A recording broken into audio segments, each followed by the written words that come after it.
Hi, this is Pat McDonald, your host for Vote for Vermont, where our tagline is Listening Beyond the Soundbites. Joining me in studio tonight is Christina Sivret, who's the Executive Director for the Vermont State Ethics Commission. Welcome. Thank you, Pat. Thanks for having me again. Yeah, well, I haven't seen you in a little while. I know, not since last year, at least, I think, yeah. Yeah, that's cool. So there's a lot to talk about and a lot that you should know, especially if you're involved with your municipality, which most Vermonters are. Yeah. You know, yeah. We like to know what's going on in town. Yeah. So, Christina, could you give us, our listeners, viewers, a brief overview of, it's been years now, of what's transpired to get us to this point, if that's possible to do? A lot of work. Yeah, sure. I'll try and give a quick overview and not bore people who are tracking ethics with the same statements over and over again. But the Ethics Commission was set up in about 2018, so Vermont was one of the last states to get an Ethics Commission. The movement for more, accountability in government started in the 1970s with Watergate. Vermont did not have an Ethics Commission. It did not have a state code of ethics. It really didn't have much in the way of ethics accountability for the state. So we were ranked one of the last states in the country, the lowest ranked states in the country for ethics accountability. So the Ethics Commission was set up in 2018 with one part-time executive director, but no enforceable code of ethics for the state, for state government. Then in 2022, we finally got the state code of ethics in place, so it covers all three branches of government, everyone in all three branches of government. And that, sadly, and we'll talk about this a little bit, was met with some resistance. Because we were part of the Campaign for Vermont was part of that discussion, and I was very surprised, and we could talk about later, about the resistance to a code of ethics. It's like, really, what? Yeah, and it's interesting, especially because we have a very, it's a strong code of ethics, but it covers very basic principles. Right. So there's nothing out of the way. We're not doing anything that any other state isn't doing, nothing new, nothing, we're actually still, a bit behind in terms of filling out the code of ethics, but we're getting used to it, now, so that's okay. Well, and then last year, you had the legislature, the judiciary, and the administration. They were all signed on. Yes. But then last year you reached out to the municipalities. Yes, and so starting with my predecessor, so he started recognizing, or the office started recognizing, that municipal ethics was just as much of an issue as ethics in state government. And I'll say, actually, municipal ethics was considered as something that the Ethics Commission should have jurisdiction over when it was set up. And so there's initially a data tracking, kind of thing put in place. I think the Secretary of State was tracking ethics complaints for several years. Yeah. So they're tracking the data, but then nothing was really done with it. And so every year we had always recommended that you should also look at municipal ethics. So in 2023 we raised the issue with the legislature. Every year we present our annual report and give our recommendations, and they were interested in 2023. So they asked us to come back last year with a proposal for a municipal ethics framework for Vermont, so to do research and come up with options that they could consider. And so we spent the first part of the year researching national best practices, looking at the states that were similar to Vermont, looking at the states that were highly ranked in terms of ethics, seeing what they did, how that might work in Vermont. And then we did listening sessions with members of the public, with municipal officials. We had an open comment period where people could submit comments. And so we did that in 2023, and then we submitted a proposal to the legislature in 2024 for their consideration. Right. And that passed as well, with much chomping of teeth. It did pass. Yeah. It didn't pass unanimously like the state code of ethics did, but it did pass. And so I think ultimately we had a very strong bill in place, and so we're pretty happy with how things turned out. And I think the one thing that's left to kind of complete the circle is enforcement, as you mentioned, and that you haven't tackled yet. I think not this year either, right? You're going to try to... Yeah, we're going to talk about there's training components that's been required. So this year will be training. Yes. And then next year, I got to make sure I'm still around next year. I'm sure you will be. I want to be part of that discussion. You're definitely around. Yeah. You'll definitely be around. So I can just say what was in the bill. So what the bill did is it set a statewide municipal code of ethics, so that it's a floor, not a ceiling. So it sets the same municipal ethics standards for all municipalities in Vermont. And it's pretty basic. I mean, it's when you hear it that it's not hard to meet the standards. They're pretty basic. The standards are things that people should already be doing anyway, frankly. And so it allows the Ethics Commission to have this reference point that everyone is following the same rules, and now we're able to advise municipalities in the same way that we can advise members of state government. I think one of the things that the municipalities and maybe the legislature was worried about confidentiality. So if I go to you and say I've got an issue with somebody in my department or something, you don't immediately broadcast it. There's work that's done confidentially, and then at some point it becomes public. But could you talk through that process? Sure. So our office offers a few different services, and so one of those is providing advice and guidance on the codes of ethics, both codes of ethics, to municipal officials who are subject to the code of ethics and state officials, state public servants who are subject to the code of ethics, and that's always confidential. So it's only not confidential when the recipient chooses to disclose it. So somebody can call our office and just do it over the phone. They can send an email or respond in writing, or they can ask for an advisory opinion, which is something in writing, and that's something that's most frequently used when it's a complicated subject or it's something that people are asking about frequently, and so we'd like to have something posted in writing. Right. But personally identifying information is redacted, and it depends on the level of the comfort of the person with releasing information, because sometimes people say, oh no, it's fine, just don't put you don't have to put my name, but put my position, put my whatever, that's fine. So Because I think the resistance on the municipal part, the League of Cities and Towns was very upset with this because they felt that municipalities could self-enforce or whatever, self-monitor it. But I disagree because, and they didn't talk about this much in testimony, a citizen, an individual, is not going to go up to the legislature to complain about a legislator, or is not going to go to the judiciary to complain about a judge. I mean, that's like suicide. And the same in your municipality. If somebody on the select board shouldn't be there voting on some of the things, in our small towns, you can't go around doing that, especially if you may be not right. It may not be a breach of ethics. So you go to you or somebody in your office in a confidential setting and say what's bothering you, and you'll help them. Yeah, that's right. And so we have, the other service we provide is we handle complaints. And so at this moment, we don't investigate complaints. We're going to have the ability to investigate state complaints starting in a few months, but not municipal complaints. Yeah. So somebody can come to us and say, I'm concerned about something that's happening in my town. I'm interested in filing a complaint. So they can come to us and talk about the issue, and we can talk it through with them to see if it actually falls under the Code of Ethics, the Municipal Code of Ethics now, or the State Code of Ethics, to see if it would form the basis of an ethics complaint. When we receive complaints in our office, they are confidential, always on our end. They're not subject to the Public Records Act, same with guidance Right. and advice. But at this point in time, so although we haven't discussed enforcement, in a broader sense, the Act 171 is called, that went into effect after, the last session, does require municipalities to investigate complaints. Okay, And so for right now, what we But would they do. won't know who made the complaint. It's just, where there's a concern about the chair that he or she owns a business that you're voting on or something.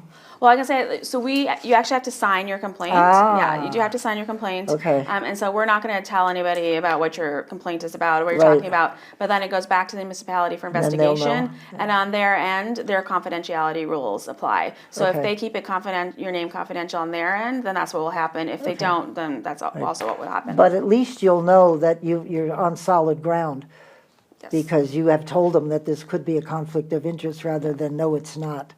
Yeah, Right? and that's So who- they go with some kind of backing. Yeah, I mean, correct. So it's something where, conflicts of interest is the biggest, subject that we get asked about. Right. We get asked about it as a subject for complaints, and also in terms of people asking for advice about conflicts Right. of interest. So we'll talk through the issue with the person and help them identify what issues might go into a complaint. Now, a lot of viewers may not know this, but this is sort of like passing a federal law versus a state law. The state law, like in this case, can be baseline. It's just the ethics committee, but the town or legislature, or they can make something stronger or more strict than what the basics is. It's like reverse with the feds. The state can, if the feds have passed a law, the state can pass a stronger law. Correct. And that's what they can do. So they're fighting. They've got their own statutes, but they've got their own ethics, but they can still use them Right. if they're stronger than the states. So Yeah. I never understood why everybody was Yeah, it's correct. So Some anyone training. who has ethics policies already in place, you can still have your ethics policies in place. You just need to be aware that if it sets a lower standard than state code of ethics for the people that are subject to the municipal state code of ethics, then that's going to be the standard that applies. Right, just like the federal-state relationship. And most people that you're dealing with should know that. They know how it works Yes. with the feds, Yeah. so you just don't make it less than. And besides, these things are so baseline, you can't get much less. Yeah, it is. You know, it is it's true. pretty basic stuff. Yeah. No, I was very surprised about there was a couple of people, I won't mention names, but like from Colchester, and they were really, I don't think they wanted to deal with it themselves, and I understand that, but you got to make sure that there's a place for the public to go, and that's what was missing, I think. Yeah, I think there's maybe two categories of people who are feeling a bit upset about it. I don't think it was widespread, to be honest. Yeah. I think the very small towns felt like, how are we going to do this if we aren't already doing it? And then maybe some of the larger towns say we already have this under control. And so if you are a larger town, then this does not, who already has, a great ethics framework in place, Right. this really doesn't affect you, at all. You can even still do your own ethics Right. training. We just want to see the materials first to make sure it covers all the subjects that need to be covered. But if you already have, your complaint process in place, so it's not really going to impact you very much. And then for the smaller towns, I think, it's helpful to realize that, there are some new rules in place, but with those rules come free services from the Ethics Commission. Right. So if you have a question that you want to ask, and 90% of the calls that we get from in our office are from the smaller towns asking questions about ethics, Right. we are now actually going to be able to give you advice, which is something we couldn't do, before January 1st of this year. Well, one of the rules was that each town should nominate or appoint a liaison. Mm-hmm. And could you explain that? Because some of the towns, that was one of the issues that I think they had envisioned this was going to be a 24/7 job, and it's not. Yeah, If you get one or two complaints, that could be it. Yeah, I think there was some confusion when the legislation was being discussed that the ethics liaison was going to be a new position that somebody would have to fill. And so we clarified in the legislation that, it's an existing town employee, or if there isn't an employee, then a select board member, a member of the legislative body.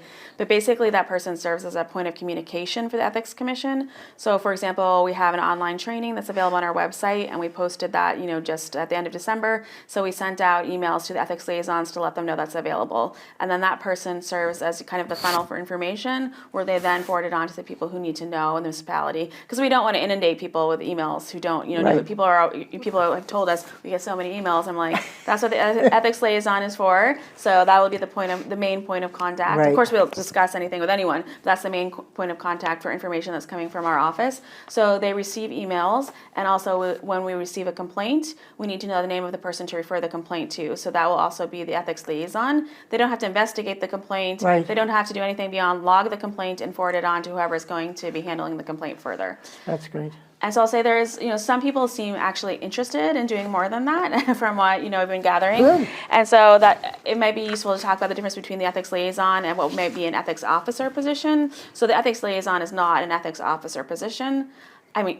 And an ethics officer is somebody who might normally serve as a subject matter expert. Oh, and so a okay. municipality can always appoint someone to be an ethics officer who wants more training in ethics and wants to be the point person for ethics questions. And that could be a lawyer, that could be, somebody else. Right. Large organizations often have, ethics officer. I used to work at the DOJ, so there's, somebody in each department that serves as an ethics Cool. officer, but, that's not their sole job. It's part Right, of other right. things they do. So municipalities are always free to appoint somebody as an ethics officer, but that's not what the ethics liaison is. Huh. Yeah, because I was surprised they all had envisioned it's 24/7. We have too much to do. How can we spare a person to do this all the time? And Yeah. well, then there's something really wrong with you. Yeah, You better look into that. Yeah, I think at the end of the day, the thing is the very basic level, it's somebody who's going to receive complaints when we send them over Right. and receive emails from us. And so if we don't have an ethics liaison and we receive a complaint, we're still going to have to find someone to send the complaint to, because we have to refer it over.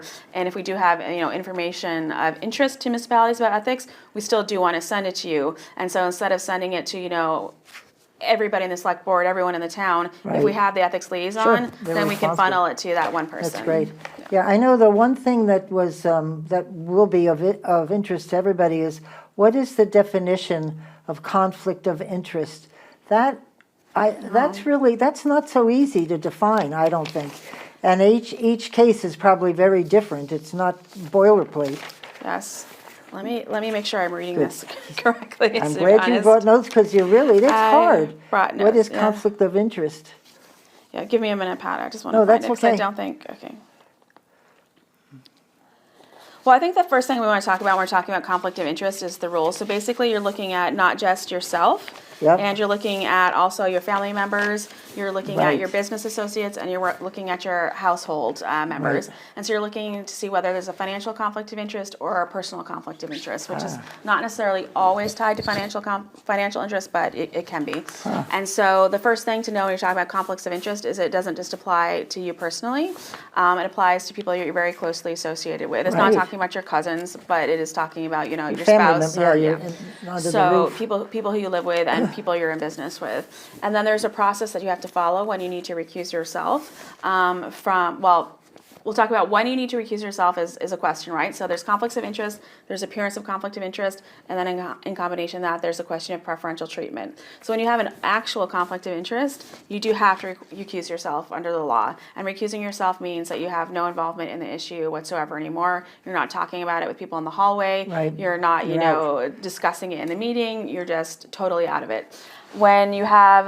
There are a few exceptions, and so, for example, if you have a duty that's purely administrative, so you're not actually making a decision, you have like a written set of rules and you have to decide yes or no, you're processing paperwork, for example. Right. And you can say, okay, well, this is my mother's paperwork, but there's really nothing I can do with it other than stamp it and pass it on, then that's a situation where it's not going to create a conflict of interest where you have to recuse yourself, right? And then there are situations where there's an appearance of a conflict of interest. So you might not actually have a real conflict, but people think because of your relationship with somebody or because of your position that you do have a conflict. It's always recommended that when you have an appearance of a conflict of interest, that you do recuse yourself if you can. However, it's not going to always be appropriate, and it could be people are, just totally misunderstanding the situation. So when you have the appearance of a conflict of interest, what you would want to do, and you're going to move forward with the matter, is file a written statement disclosing the fact that you recognize there's a conflict or the appearance of a conflict, and explain why you're moving forward with the matter. And that's to protect the person who's moving forward with the action, and it's also so the members of the public can understand what's really going on. And you have it in writing, and so that will lessen the questions about what you're doing. Well, Governor Snelling, I used to work for him until he passed away, and we had a discussion. I had an issue come up, and I didn't know if it was a conflict of interest or not. And I said, but it's being perceived as a conflict. And he said, then you have a conflict, period. Perception is reality. And so step down. So I did. But I just asked him if that was what he thought, and he said, if you're asking me, you answered your own question. Yeah. So, and I know we've had some Jim Condos when he was in the legislature because of his job in the fuel oil. He had some conflicts of interest, but he would stand up and explain on the Senate floor that there was a conflict, but then they would vote about whether they thought he would act to that person's benefit, and usually they would let him vote, but everybody was aware of it, and it was on record. And Tom Lozum would do that a lot in Barry because of his construction work. Okay. So, I mean, it happens the right way here in some cases. Other cases, I'm thinking of a couple of things in my town that just went along and nobody was afraid to say anything. Yeah, and I think there's also, the question of people don't always, let me put it this way, we get a lot of questions people asking about themselves. They're like, okay, well, I participated in this action, but other people are complaining about it now, so I think it was okay. What do you think? And so sometimes it's a situation where they're like, well, I was acting impartially. Like, yes, I did have a relationship with this person. I do supervise this person, something like that. But other people thought I should recuse myself, and I didn't, or I don't want to. And so the explanation there is, like, for you yourself, you may feel like you can act in an impartial manner, and you can actually act in an impartial manner. However, that's not going to be the public perception. So what we're really talking about here is you want people to have confidence in government, and that the people who are voting or taking action are acting on behalf of everyone, and not just a relative, a friend, somebody that you work with. And so you're not always required to recuse yourself if there's some an action involves somebody you work with, right? But you're looking more at a situation of like preferential treatment. Is somebody going to accuse you of preferential treatment? Right. However, you always want to be very conscious of how it's going to be perceived. Yep. Well, that's why I love Governor Snelling. Because you asked the question, that's your answer. So It's a good way to look there at it. you go. That you answered your own question. So when you've been working with the municipalities, you're asking everybody to be trained. But in a municipality, it's the select board, who are the key elected officials or appointed officials? Who gets to do the training? It's easy in the legislature and in the judiciary, but in the municipalities, there's probably some questions. Let me see if I brought Yeah, so essentially, you asked the question, who gets to take the training? Right. And so the answer is anyone who wants to take Oh, it. And so well, we that'd be advise that interesting. anyone who's subject to the Municipal Code of Ethics take the training. It's on our website. It's 45 minutes. Yep. You'll get an automatic notification of completion once you take it. Oh, great. And the purpose of the training, it doesn't go, very in depth. It's only 45 minutes, but it is meant to give people an overview of the new legislation, the overview of the issues that you need to be aware of. We have a few examples there that kind of focused on the types of questions that we get. So anyone can take it, but yes, it's basically the people who are required to take it are limited to, chief administrative officers. So you're looking at the mayor, decision makers, people who have authority over money. Right. So select board members, city council members, planning board members, development review board members, things like that. Now, when you're when you're running a candidate for whatever, for a state or federal or municipal, are you asking for more information than is asked currently there's not that much that's asked of a candidate, some pretty basic stuff. Yeah, so now actually you're getting to a new topic, which is financial disclosures, and that was also part of the legislation last year. So Vermont was very limited in the amount of information it asked for from candidates and executive officers. Right. And people are required to file financial disclosures. So last year the legislature actually expanded the information that is required to be reported in the financial disclosure forms. That goes into effect next year. And so now people are asked about individual stock holdings, cryptocurrency holdings. Wow. If your spouse or domestic partner is a lobbyist, disclose that, and it's disclose, where they work. So that was something that also that was passed as part of Act 171 last year, and it's expanded to county officials. So people who are running for county office now have to right. file financial disclosures, but it does not extend to, municipal offices. Oh, So, interesting, huh? Bet people would like to know that, though.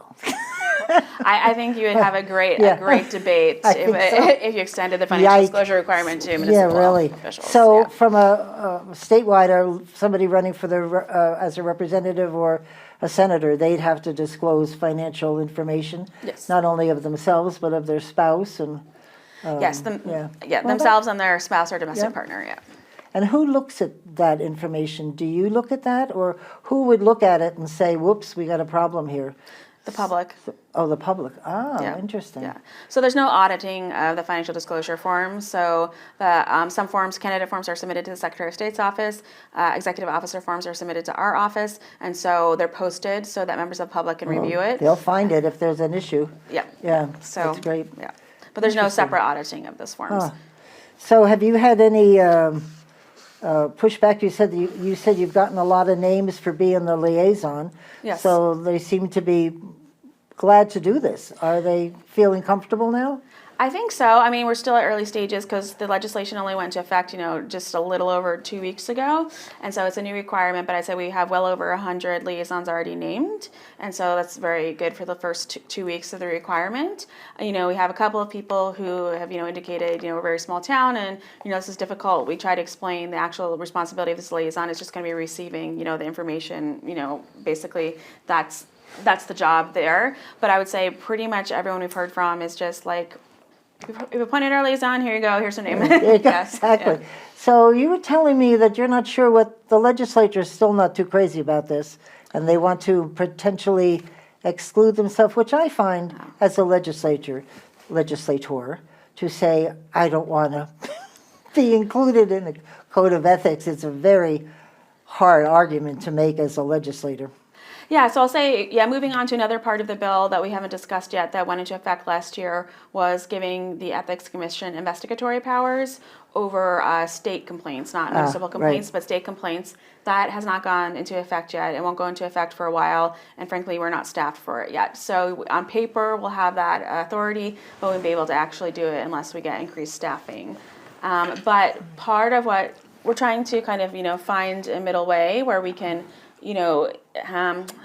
provide more services, I guess would say, Right. when it comes to state code of ethics, and basically ensure more consistency. And so the legislature included in last year's bill the requirement that when it comes to state complaints only, when a complaint comes to our office and we refer it to another branch of government, which is what we do, that's Right. the status quo right now, that before the receiving entity makes a final decision, they ask us about the application of the state code of ethics to the facts in the complaint. Oh, So interesting. it's only complaints that come through our office, though. Right. It's not complaints that are filed, separately, because all complaints can be filed directly with, the different branches of government. Right. And So mostly in the Human Resources Department, correct? Is that where a lot of them are filed, you would think, or not? So they go to the Department of Human Resources and the Executive Branch. They go Okay. to the House and Senate Ethics Panel in the Legislature and the Court Administrator's Office when it comes to judiciary, unless it involves a judge or a attorney, and then it would go to the Professional Responsibility Board or the Judicial Conduct Board. Oh, wow. And so what the legislation did is require like a consultation with us on specifically how the code of ethics would apply to a Good. set of facts.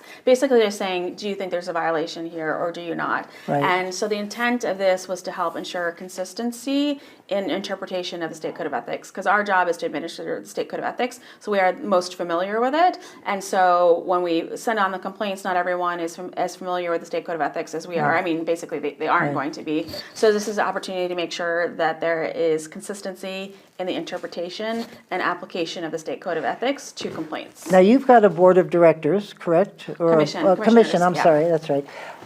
Are they involved at all in actually reviewing or doing anything, or they're relying on you and whoever else is on your staff, or how does that work? How do they get involved or not? So they, I report to them Yeah. on complaints, but we only meet, once a month, and the requirement is actually only quarterly, but we do meet monthly. So in terms of, reviewing, looking at complaints before they're forwarded on, no, because right now, essentially, we receive the complaints, we review them, we forward them on. It's a very simple process, and so I report to them about, what's going on, Okay. what types of questions people are asking, what complaints have come in.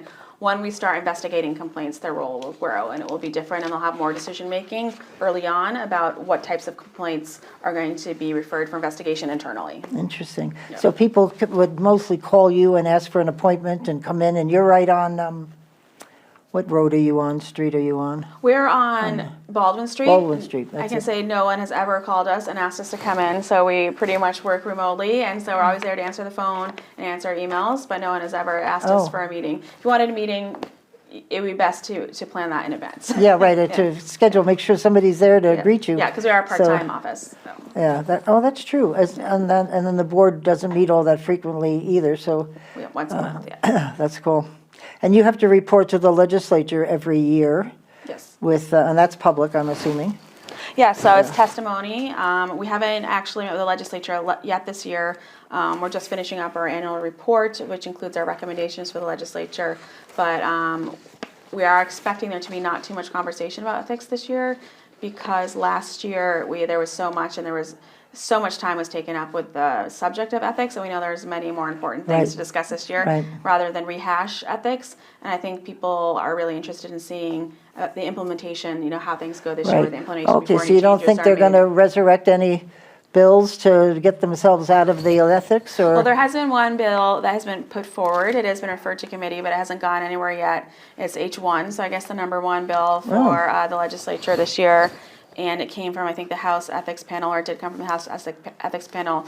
And it would exempt legislators from the Senate and House Ethics Panel from the requirement to consult with the Ethics Commission when it comes to complaints filed against legislators that come through our office. Interesting. Which is quite disappointing, and it's not really sure where that's coming from, because it was really just, passed just a few months ago Right. with no controversy. And the question, what they would be exempting themselves from would be the requirement to receive non-binding confidential advice about complaints that are already received by our office.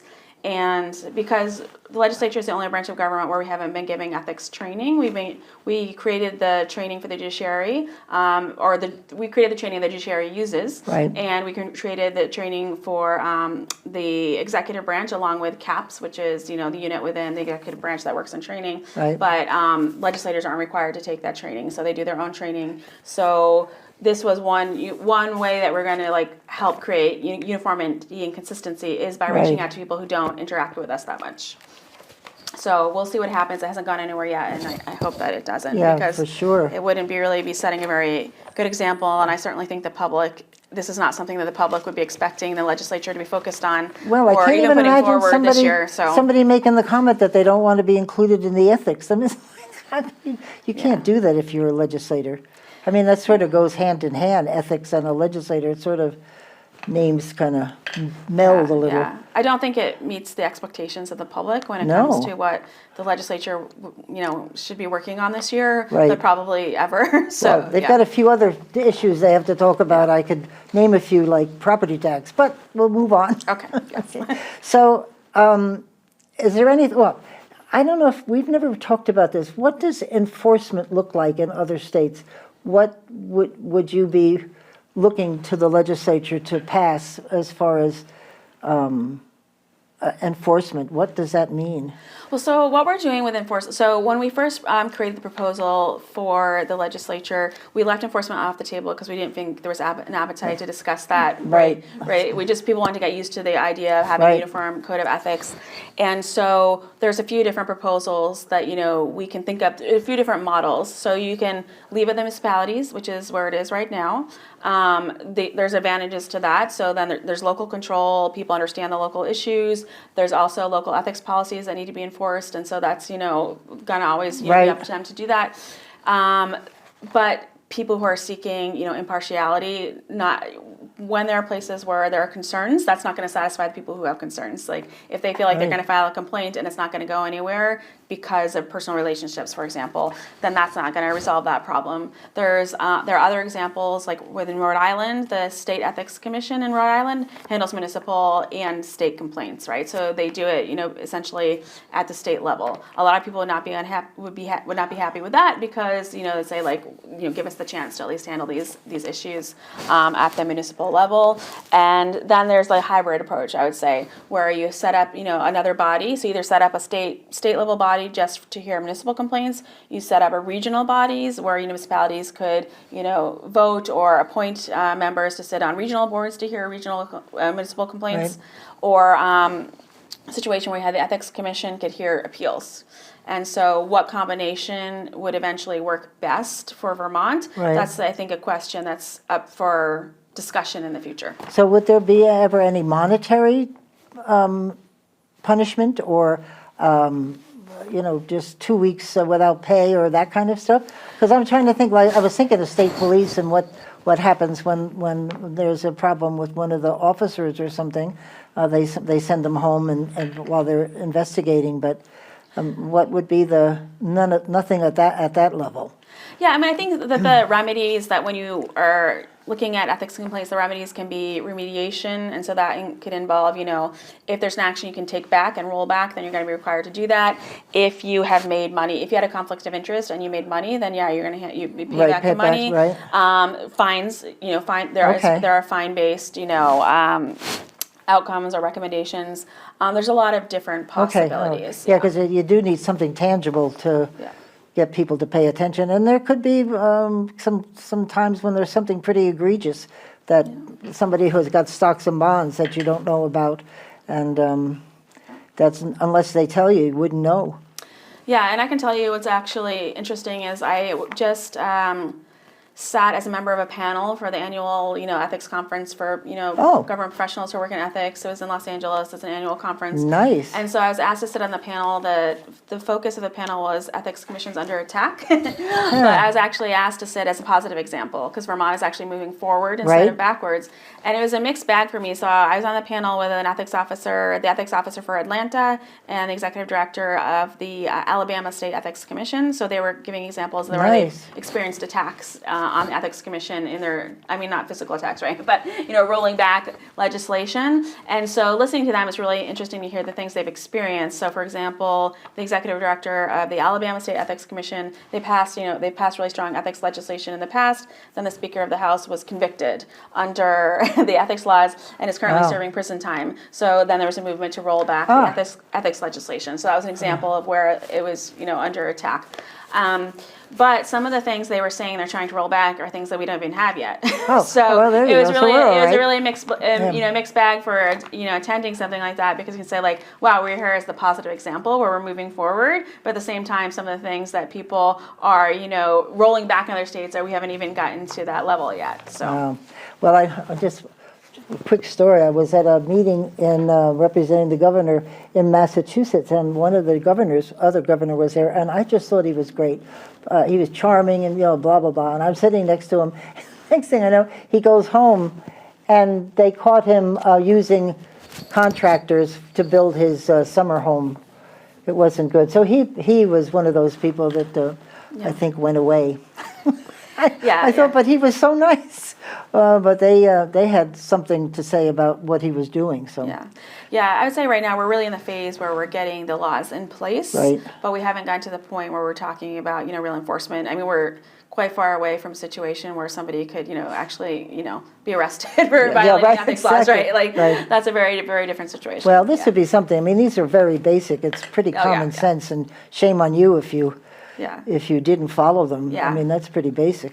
And I think in that situation, they're talking about they're trying to roll back gift rules, and so what they in Alabama they have the friend is defined, in their statute and their rules, so you can't just say, oh, this person who gave me $10,000, well, it's okay, it's just a friend. They actually define a friend. It has to be somebody, you've known before you were in office. And so that's an example of where we don't have that kind of definition. We were using the common sense definition of what a personal relationship with, but in other states, they've actually gone further so that people just can't use it when they're actually, accepting, say, $10,000 from somebody and calling them a friend. So I think that's the situation where they had those kind of experiences in Alabama. Yeah. The only time I ever was faced with when people would bring up a big box of cookies and give it to me, and we always figured if I shared it with everybody, that wasn't really, I could accept it and say thank you on behalf of the staff, and I'd share it with the staff, but I don't know if that's well, so now we have, so there's a lot of overlap between the statewide municipal code of ethics and the state code of ethics. Yeah. And so one of the places they differ is in gift rules. So in the state code of ethics, so they're a lot more delineated. So it's actually a list of rules. So the principle is you can't accept any gift unless.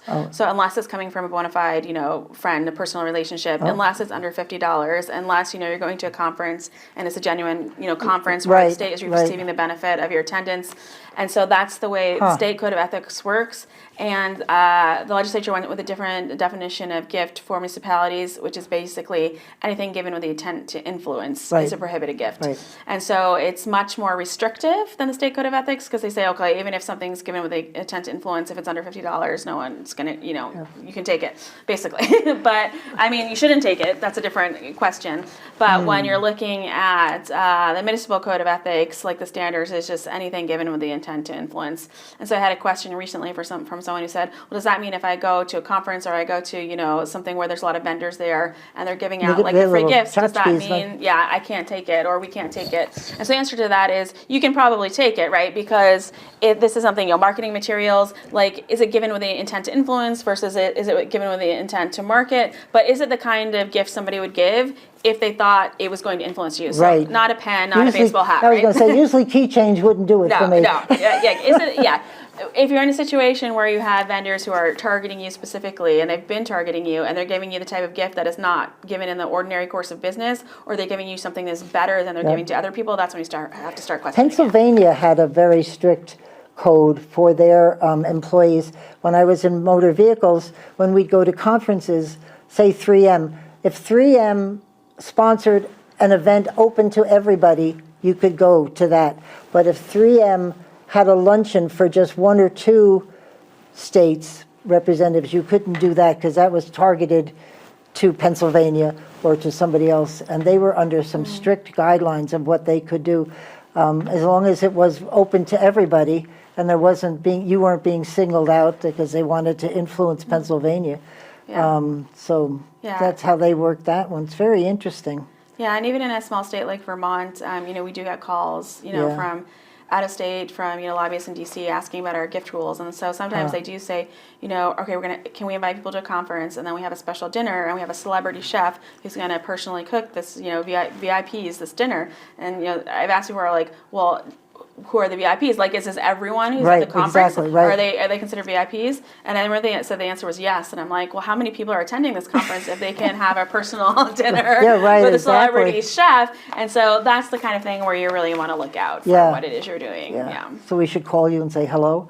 My favorite, though, is Ben and Jerry's would come by and give everybody, what is it, a half pint of those little containers, give them from, and I called my boss, who was transportation, and he said, only if you give me a pint. I said, can I accept this? What am I supposed to do? And it was for everybody. Yeah. So we took it. Yeah.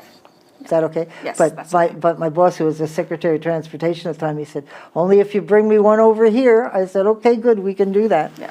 But that's not, I'm not gonna, Yeah.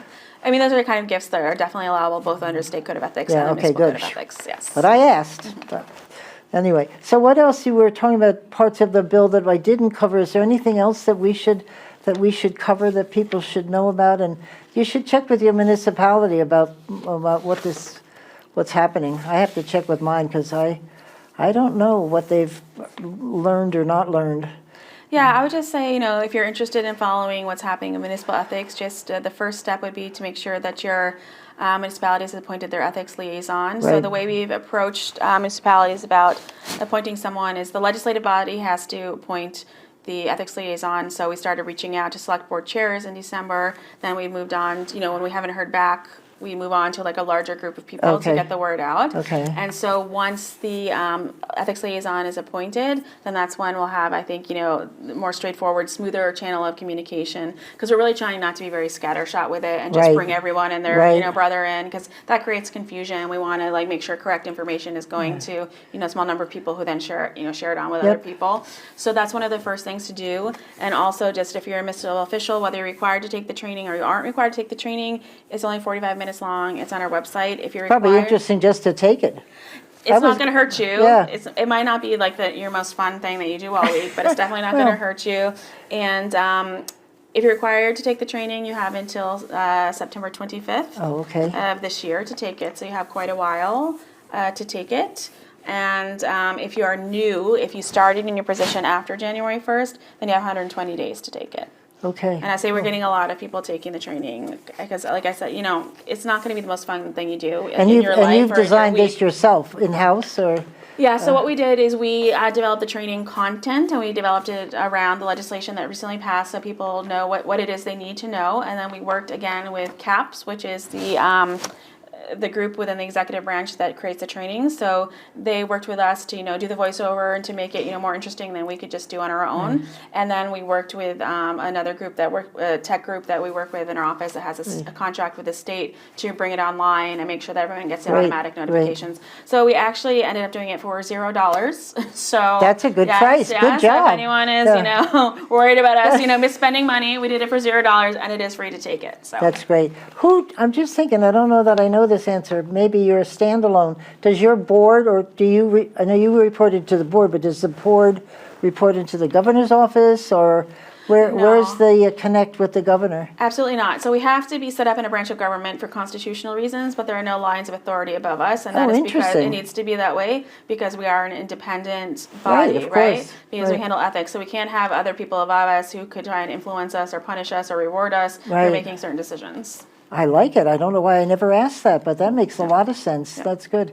So Christine, I'm thinking maybe we should go through the code itself. It gets a little convoluted, but it may encourage people to take a look on your website and to get it all put together in their head. It's kind of confusing, but do it. I think it's interesting, some of the things Yeah. that were in that.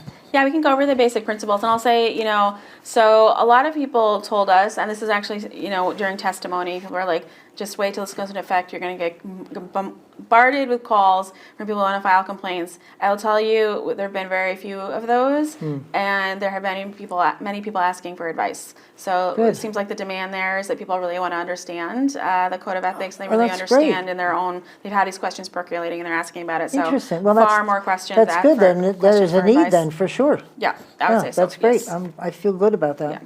So just summarizing quickly what the provisions are in the statewide municipal code of ethics are that, yes, if you have a conflict of interest or the appearance of a conflict of interest, you're supposed to recuse yourself, except for in those limited situations where you're allowed under law to continue because the interest is speculative, or because you're required by law to act, or because it's an administrative duty, or if you have the appearance of a conflict of interest and not an actual conflict of interest, and it's appropriate for you to And move forward. who makes that decision?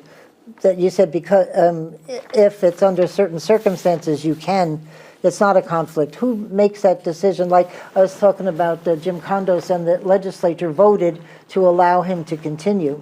Well, it's primarily, so the law is a law, right? You have to follow the law, but primarily you're going to be the first person who's making the decision for yourself, and it's really going to depend on the context of your position. So is it something where the select board has rules in place where they say, okay, because municipalities can set additional rules that don't conflict, higher standards. So, under this particular code of ethics, okay, if you accuse yourself, there's nothing in writing that says, you also have to leave the room. But if a select board wants to say, no, under our rules, if you have a conflict of interest and you're accusing yourself, you have to leave the room, right? You can do that. So the select board can have, or any board can have, separate rules in place that say, like, okay, we consider this to be a conflict of interest. This specific topic is, and so you may not feel that way, but the select board in its entirety does, and so that's how the rule that everyone has to follow. And same, if you are working, if you're an employee, and so your manager is like, well, you don't think you have a conflict of interest, but I do, so that's going to be a discussion you're going to have with your manager. It's not going to just be your own personal decision. So the next principle is no directing others to act unethically, and that basically means if you can't do something yourself, you can't get somebody else to do it for you. So if you have supervised someone and you're like, okay, I'm going to recuse myself, I have a conflict of interest, so you sit in my place, and so when they talk about the subject, just make sure you vote my way, or you say what I would say. So you can't have people do that on your behalf. No participation after recusal, and so we talked a little bit earlier about what you would do if you are going to move forward. If you're going to recuse yourself, you do not have to file anything in writing, right? You do not have to give the details of your conflict, but you do have to tell other people that you have a conflict. You just have to say, I'm recusing myself because I have a conflict of interest. So if you don't have to explain it. Yeah, so you tell your manager, you tell your boss, you tell your coworkers. It's select board, development review board, you should say it, to the rest of the board and have it, in the meeting minutes, but you don't have to go into great detail. So you go into great detail when you're still going to act, and because people are going to have a question about it. When you're accusing yourself, people hopefully understand you're doing what you're supposed to do. So you don't have to divulge all the details of your conflict. And no participation after recusal. And one of the reasons why people have to disclose is so they can't, say, okay, I have a conflict of interest, but actually I changed my mind. So you can't sell people like, okay, I'm not going to participate, but I'm going to tell people I'm sick, and so I can't make it that day. And then the next week change your mind, right? That's why you're telling other people that you have a conflict. You're not keeping it to yourself. So no improper preferential treatment. So this comes up a lot in conjunction with conflicts of interest, but it also, I think, is going to come up a lot in the context of municipal ethics.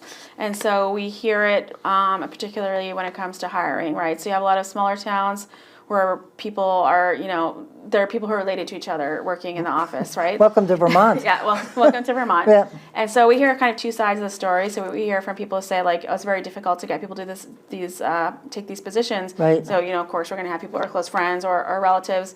Then we also hear kind of from I call it another side, where they say other people want those positions, but they're being given to people who are friends or related. In the loop. And so if you are in a situation where people are going to accuse you of preferential treatment in hiring, or I don't use the word accuse, but they're going to be concerned that there's preferential treatment in hiring, there's certain steps that you're going to want to take to make sure that people are confident in the process. And one is, advertising those positions widely, making sure you have written criteria in place for what skill set the person needs to have to get the job, making sure that, people understand who's being interviewed and why, and, you just want to make sure that things are transparent and you're being objective in hiring. That doesn't mean you can't have people who are somehow related working in the same municipality, but you want to do it in a really appropriate way where you're making sure that the position is actually open to everyone and that you're hiring the best person for the position. If you do everything, appropriately, you advertised it far and wide, you've done what you need to do, and Right. like the only person who applies for it is the person who's, the cousin of, the person in the next office, then, Right. so be it, but Right. you've done things correctly. Excellent. Right. So, no using your municipal position for improper personal or financial gain. Hopefully that's, self-explanatory.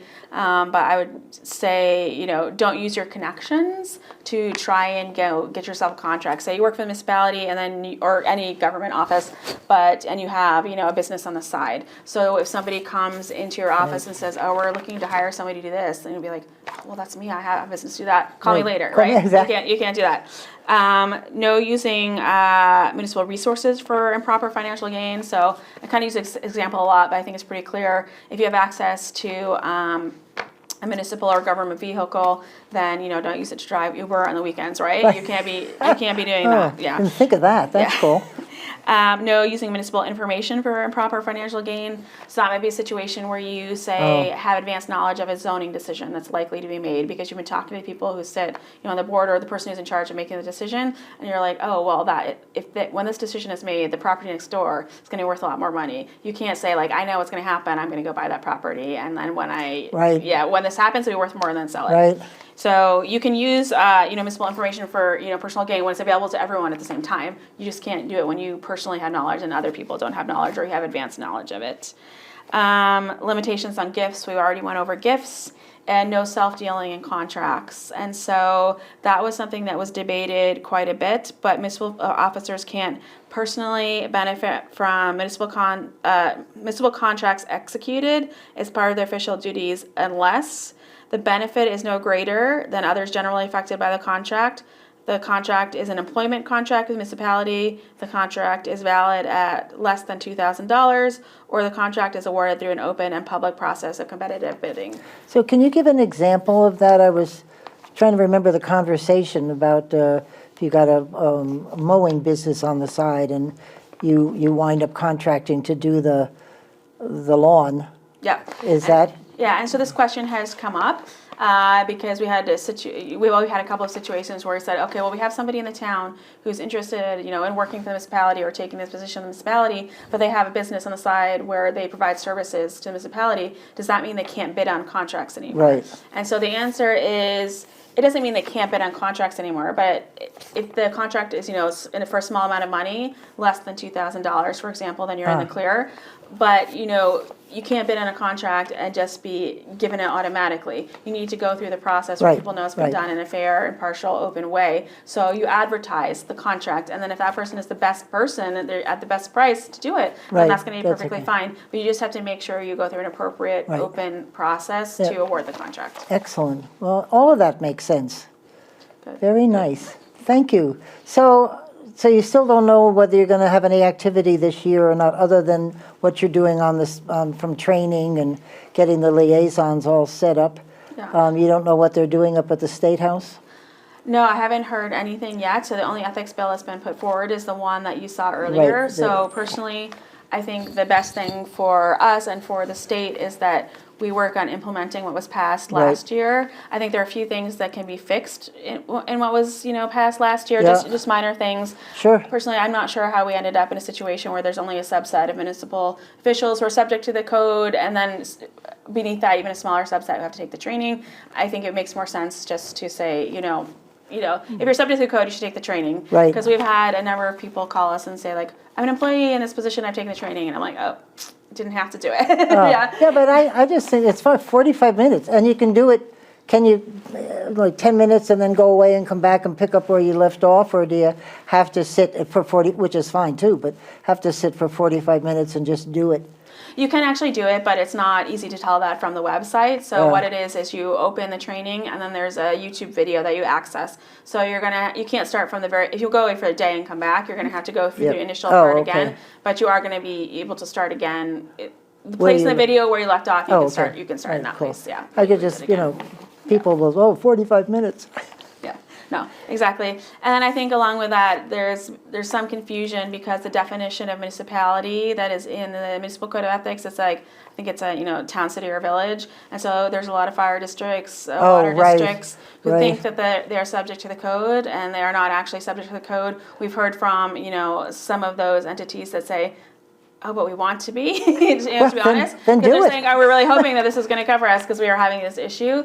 And school boards, the school board discussion didn't happen last year either. You were going to look at that, weren't you? School boards at some I point. think the discussion about school boards just didn't get taken up last year. Yeah. And so I think those are things that still need to be discussed in the future. And I think, it does make sense to expand the definition of municipality to at least cover the people who already think, that they're covered, right? So there's things like that can be, discussed in the future. I don't know that it's going to happen this year because it was a major debate last year. It was a large bill last year, right. And we do know that the legislature has so many other things to focus on, right. This is rather than fixing year. some minor things. Right. Enforcement is something that's going to eventually be discussed, but I think right now municipalities are responsible for investigating the complaint, and we're seeing how that goes now. Well, and I think school boards make sense as well, but you may want to make sure you've got a lot of time open to discuss this. Well, I can tell you that our main goal this year is to get more staff because you cannot continue to do the work that we're doing with 2 part-time people. Right. Yeah, and it's only, 20 hours a week or yeah, it's supposed to be 20 hours a week. It's not actually 20 hours a week, but we do need appropriate staffing. Yeah, good for you. Well, Christine, it's been delightful to work with you over the years because Campaign Vermont has been right there pushing ethics. Yeah, I mean, that's how I met you through the state ethics bill debate 3 years ago. And we got to testify on occasion, and that was cool. But you had some real supporters in the legislature, to just name a few, but, they really wanted this to happen. Yeah. And that's a good thing. There's people that don't, but there's a lot of support. And I know GovOps, the chair last year, was very supportive. And Jeanette White, and there's some others that were. Yeah, Senator Polina, I think he mentioned when he retired that this was one of the most important bills. He felt like in his time in the legislature, that was the one he was most proud or happy that had passed, and he was certainly the champion of getting ethics in place because it's the basis of good government. Right? Yep, right. You have to have trust and confidence in your legislature, which is why I'm a little worried that they're going to say they don't want to be part of it. Yeah, we'll see. I will say last year, last year the House Government Operations Committee did so much work on this bill. Yes. They really intensely looked at every single part of it. The chair is a big supporter of ethics. He's not back this year. No. But he was really great to work with. He definitely was somebody who really acknowledged or understood the importance of ethics and wanted to see it happen. And same with Senate Government Operations last year. They really, they wanted to see, Vermont, come up to speed when it comes to ethics. Well, especially when we were one of the only ones that didn't have it, and I remember getting an F or two floating back from how do we stand with ethics. It doesn't look good if you get an F or whatever. No, it doesn't. No, Vermont doesn't want any place where it's getting an F. Good. I think a lot of the resistance is just resistance to change, and people have done the same thing the same way for so long that it's like, well, why are we questioning it now? Yeah. But there's actually a better way. But this is it's set up to protect, not to blame or to cast aspersions. It's set up to protect, to make sure when somebody's saying something that it's for real, that it is a violation, and can probably be handled quietly and move on. So yeah, I mean, and we do anticipate when we do start investigating complaints, a lot of the complaints are going to be ones where we can, be settled through a resolution agreement. You say like, okay, you may have done this inadvertently, so just take some extra training and then, we'll move on from there. Yeah. So a lot of ethics complaints aren't those like big headlines ones, but you do need something in place when you do have those issues. But mostly it's a set of guidance, right? It's a set of rules to help people understand, what the expectations are, what expectations the public have for them, and what their colleagues have for them, and what they have for themselves when they're working in their position. It'll work out. Thank you very much, Christina Sivret. Thank you for tuning in. This is Pat McDonald, your host for Vote for Vermont, where our tagline is listening beyond the soundbites. See you next week.